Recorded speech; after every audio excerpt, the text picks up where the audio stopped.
आणि आताची महत्त्वाची बातमी, मनोज जरांगे पाटील यांची प्रकृती अधिकच खालावलेली आहे। त्यांच्या नाकातून आज सकाळी सुद्धा रक्तस्राव झालेला आहे आणि आता पोटदुखीचा त्रास त्यांना होतोय।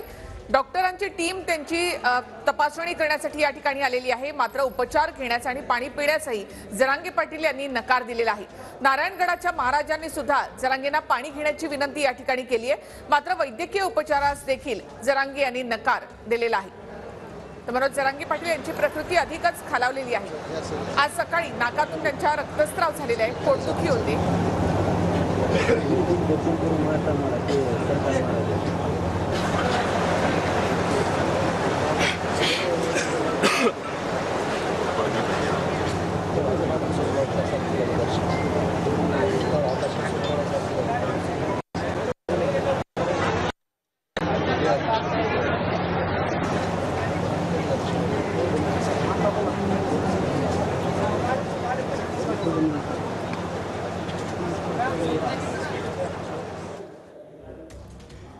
तर डॉक्टरांची टीम ही जरांगे पाटील यांच्या प्रकृतीची तपासणी करण्यासाठी इथे आलेली आहे, मात्र जरांगे पाटील यांनी उपचारास नकार दिलाय। आज सकाळी त्यांच्या नाकातून रक्तस्राव झाला होता आणि आता जरांगेंना पोटदुखीचा त्रास या ठिकाणी होत आहे।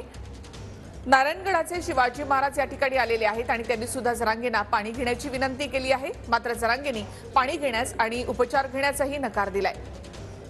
अधिक माहिती आपण घेऊयात आमचे प्रतिनिधी संजय सरोदे यांच्याकडून। संजय, आता जरांगे पाटील यांची प्रकृती कशी आहे?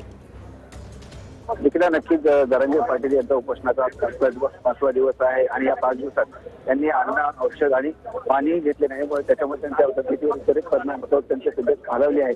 सकाळी तर त्यांच्या नाकातून रक्त आलं होतं, इथपर्यंत त्यांची तब्येत खालावली आहे। परंतु या ठिकाणी आज त्यांचे जे गुरु आहेत, नारायणगडचे विश्वस्त आणि महंत शिवाजी महाराज ते या ठिकाणी आलेले आहेत आणि त्यांना विनंती करत आहेत त्यांनी मेडिकल उपचार घ्यावेत। परंतु जरांगे पाटील कुठेतरी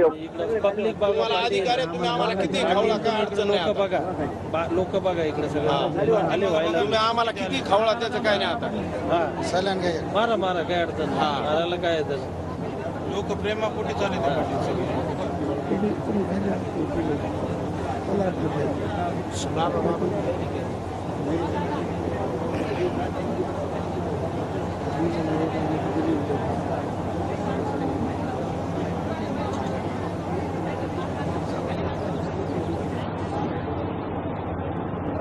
करत असताना दिसत आहे। परंतु जरांगे पाटील यांचं 5 दिवसाचं उपोषण आहे। यापूर्वी त्यांनी जवळपास 26 दिवस उपोषण केलं होतं, एकदा 17 दिवस आणि 9 दिवस। त्यामुळे अगोदरच त्यांची तब्येत खालावलेली होती, त्यातच राज्यभर दौरे केले होते, त्यामुळे त्यांची तब्येत खालावली होती आणि अचानक हे आमरण उपोषण सुरू केल्याने त्यांच्या तब्येतीवर या ठिकाणी विपरीत परिणाम होताना दिसत आहे आणि त्यांची तब्येत सतत खालावत आहे।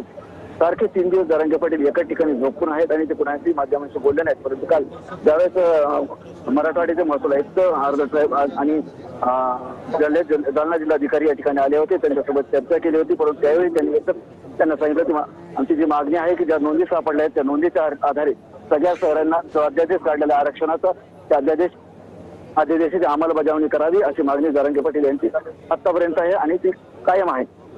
या मागणीवर जरांगे पाटील ठाम असल्यामुळे जोपर्यंत ही मागणी पूर्ण होत नाही तोपर्यंत हे आमरण उपोषण मागे घेणार नाही। दरम्यान कुठलेही औषधोपचार घेणार नाही, पाणी घेणार नाही, अन्न घेणार नाही असंही जरांगे पाटील यांनी नेहमीच सांगितलं आहे।